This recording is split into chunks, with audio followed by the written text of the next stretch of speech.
But beware lest striking on the stone thy steeds thou injure, and thy chariot break, a source of triumph to thy rivals all, of shame to thee, but thou sage caution use.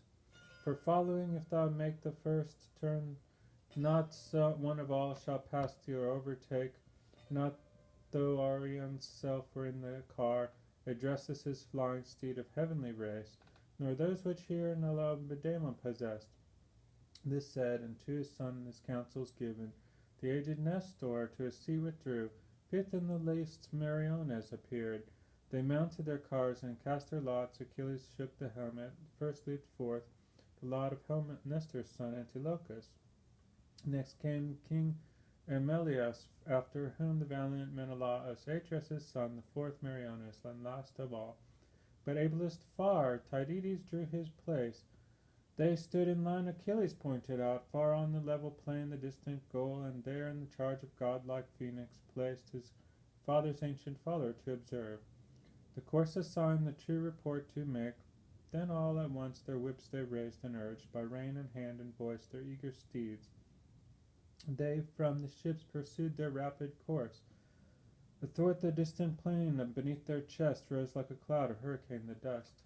Loose floated on the breeze their ample manes. The cars now skimmed along the fertile ground, now bound in high air. The charioteers stood up aloft, and every blossom beat with hope of victory, each with eager shout cheering the steeds that scoured the dusty plain.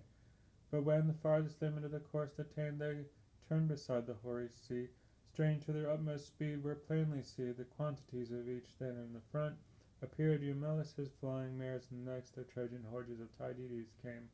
Nor when were far behind, but following close, they seemed in act to leap upon the car. Eumelus on his neck and shoulders broad felt the warm breath, for over him as they flew, their heads were downward bent, and now perchance he had or passed and made an even race.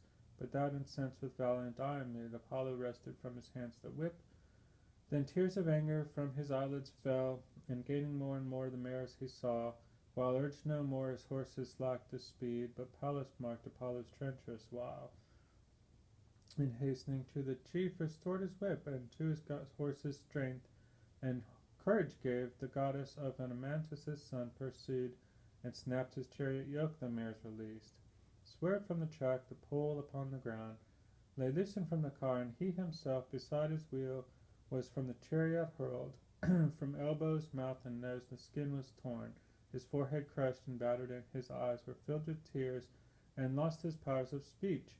Tydides turned aside, and far ahead of all the rest passed on, and Pallas gave his horses courage, and his triumph wheeled. Next him the fair-haired Menelaus came, the son of Atreus, but Antilochus thus to his father's horses called aloud, Forward and stretch ye to your utmost speed, I ask you, not with those of Diomede, in vain to strive, whom Pallas hath endued with added swiftness, and his triumph willed. But haste ye, and overtake Atrides' card, nor be thy Athia by mere disgrace, but by brave horses why be left behind.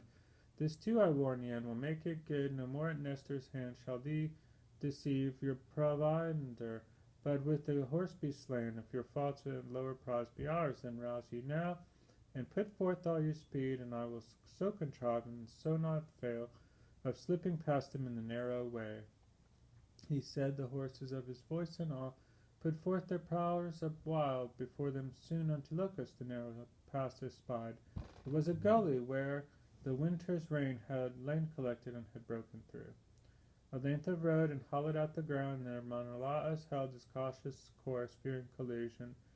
But Antilochus, drawing his steeds a little from the track, bore down upon him sideways. Then in fear the son of Atreus, and to Antilochus shouted aloud, Antilochus, thou drivest like one insane. Hold in a while thy steeds, there is no space.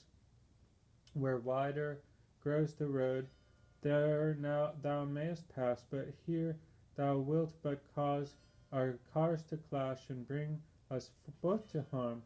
He said, but madlier drove Antilochus, plying in the gold, and as though he heard him not, far as a discus flight by some stout youth that test his vigor from the shoulder hurled.